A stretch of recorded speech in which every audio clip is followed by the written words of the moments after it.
Hi guys, welcome back to the next video. This one is aimed at parents for kids who are learning their letters.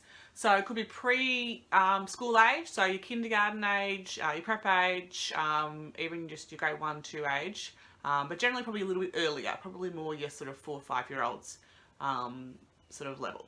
So I'm going to talk about some fun ways for kids to learn their letters.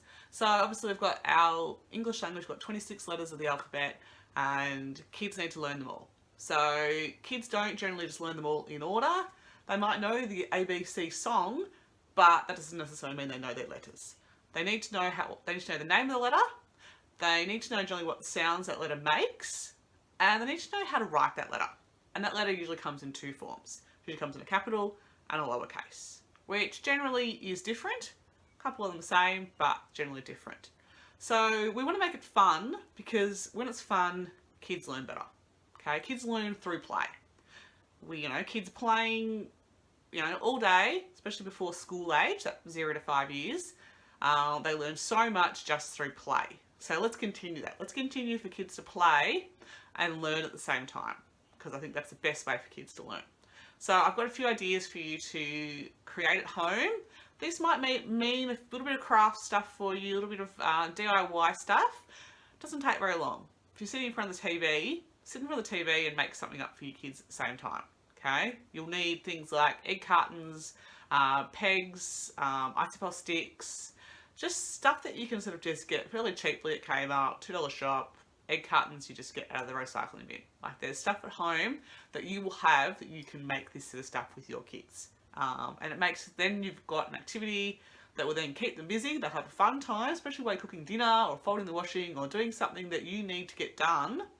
Give your child this activity and then they'll be busy for the next, 10, 15 minutes doing this, learning, playing, having fun, and you get to do whatever you want to do. Everyone wins. Win-win. So what I'm going to do, first thing I'm going to talk about is doing a tracing tray. Now, if you check out Playful Reader's Instagram, this is on there. This is one of my posts I did a while back, where I have a tray. I filled it with sand. You could use rice. You could use lentils, whatever sort of dry material you want. Create some flashcards with the letters on them. So just get some blank flashcards from Officeworks. Write each letter on in capital and lowercase, and then put it in front of the tray with the sand, and then get your child to use their finger and just trace that letter in the sand. Get them to name the letter, get them to trace the letter, swap it over. You might make their name out of each letter, get them to trace their name as well. Could be another one to do. So that's one simple one to do. Play-Doh. Play-Doh, I know some people are not a fan of Play-Doh, however, I love Play-Doh. It's easy to make. The recipe is on the back of a cream of tartar tin. That's the recipe I use. And you just get your kid make a Play-Doh, make whatever colour they like. Get them to then use the Play-Doh and roll out snakes with the Play-Doh to create the letters. It's a good sensory one, good manipulation, good for their fine motor skills, and they can then create words, create letters with the Play-Doh. So Play-Doh's number 2. Magnetic letters. They're cheap from Kmart, $2 shop, wherever. Get them to name the letters, using magnetic letters to make up words. Get them to match letters together. You might have lowercase and uppercase. Get them to match them. Magnetic letters on an oven tray. That's your best friend. That's easy. Or you might have a magnetic board as well. But I just use an oven tray because they stick to an oven tray. So magnetic letters are the next thing. Create a letter treasure hunt. So this could be inside or outside if you've got a nice backyard, and you might hide letters. You might hide them in things that start with that letter. So T in a tree, for example, and get them to go around and find the letters. Or you might hide words that start with each letter of the alphabet and get them to go around and find them. You might give them a page that has some pictures on them, and they've got to find the word that matches that picture. So again, that's a little bit of preparation. That might be more a weekend thing, or school holidays, or somewhere you got a little more time up your sleeve, but I guarantee you they'll love it, and it will help them learn their letters. So that's a really good one.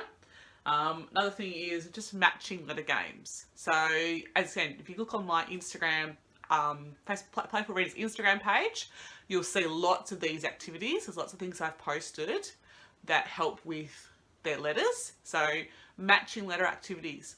One thing I haven't done yet, but I will put up there, is go to Bunnings and get some of those little paint chips. The ones that have the different colours. And then what you do is then you write the lowercase and the uppercase on the paint chips, cut them in half, and because the paint chips, the colours are pretty much the same, they usually get lighter and darker, you can then put them together.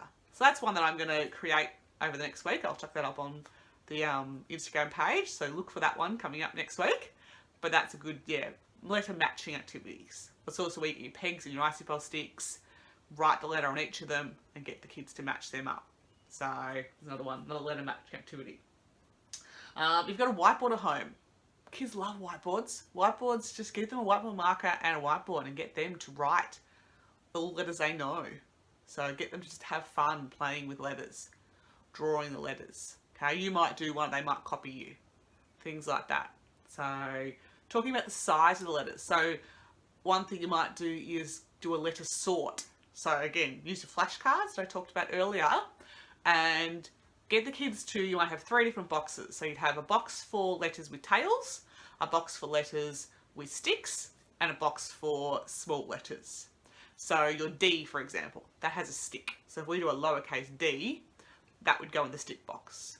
A C, that's a small letter, that would go in the small box.